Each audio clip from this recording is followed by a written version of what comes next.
Luton Town v West Ham, March 1980. In this video, we rewind to March 1980 and the ICF of West Ham arrive in Luton Town. This is the pre-MIGs era, and the ICF think they've got an easy day out. Well, let's hear the stories to find out. Luton Town MIG, Colin told us. The ICF used to take liberties with us, as did all the top 5 London firms, and this day was no exception. The 4 London firms of West Ham, Chelsea, Spurs, and Arsenal would all have about half the ground, infiltrating into Luton fans' areas.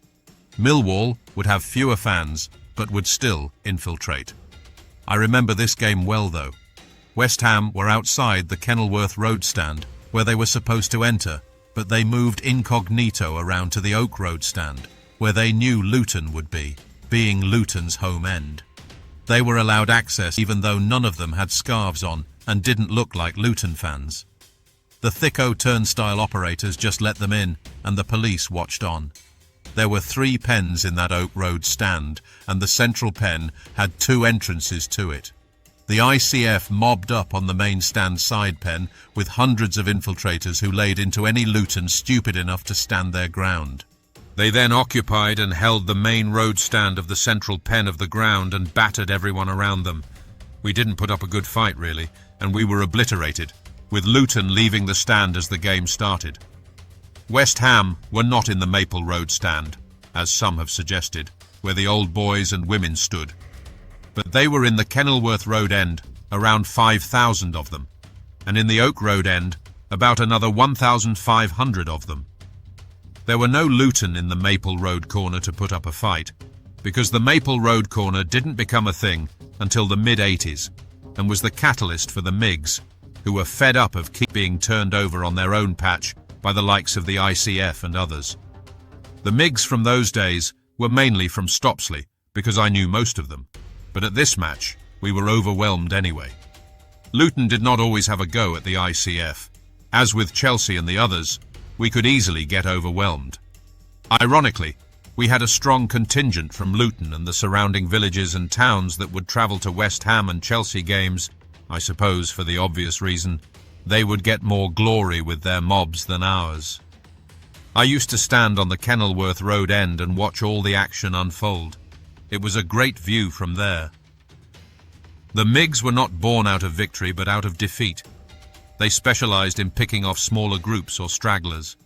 The MIGs would be 20 to 30 strong to start with, apart from when we played QPR or Watford. But going back to this particular game, it did make me question my regular attendance at Luton. Such was the savagery of the West Ham ICF, both inside and outside the ground. Some deluded Luton say a group of BPF, Black Paddy's firm, battered the ICF when they were in the upper central pen and chased them out into Upper Oak Road and straight out of Luton. But that's not how I saw it. After the match, it was West Ham battering anything that looked like Luton. I saw no resistance, only carnage. You make your own minds up. Later in the decade, the Luton MIGs came on the scene, but before that, there was the BPF, Black Paddy's firm, the Bolts, Luton Blacks, the Hockwell Ring Blockheads, the Farley Hillbillies, the MIGs, including Tommy Robinson, who helped unite us into a common goal, a proper fighting force that could take on the West Hams and Chelseas of this world. There would be weekly meetings to discuss the next match tactics and fines for those who ran or didn't turn up. But their downfall was getting into drug dealing and trying to run Luton clubs. And trust me, I should know, West Ham ICF member Terry told us.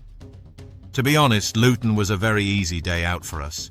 It wasn't until the 90s that they even bothered to turn up with their little MIG firm. The 80-81 match, we had 3/4 of the ground sewn up by kickoff. There was no resistance when we went into their Oak Road end. We did expect some, but the Luton who were in there soon legged it onto the pitch and into other areas, or out of the ground. I remember it being a very small pen for such a big away following, and some of our boys had to escape and find other, more spacious areas, not that there was many.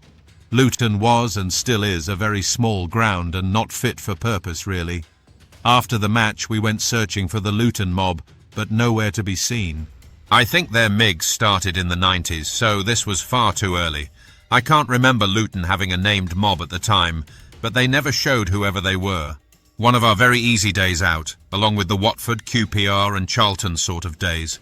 In fact, in London, there was only Millwall who would really bother us. The rest were pussies, really. Spurs and Arsenal next best, but hardly a threat. Then Chelsea, easy, and the rest even worse than them.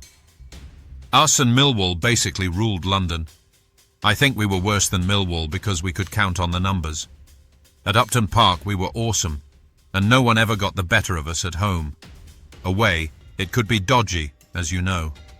It's sometimes hard to get a real crew together for an 8-hour train journey to Newcastle and Sunderland, but they always knew when we were in town. Everyone looked at their fixture list to see when they played us. We know that for sure. Great days, and would go back in a heartbeat. We thank Colin and Terry for their recollections. It's clear that the ICF meant business at this match, infiltrating the Luton end and causing mayhem. But as always with these historical events, there's some differing opinion as to Luton's response. I'm probably going to side with the storyteller Colin, as he is Luton and was there, so he should know. Thanks for watching.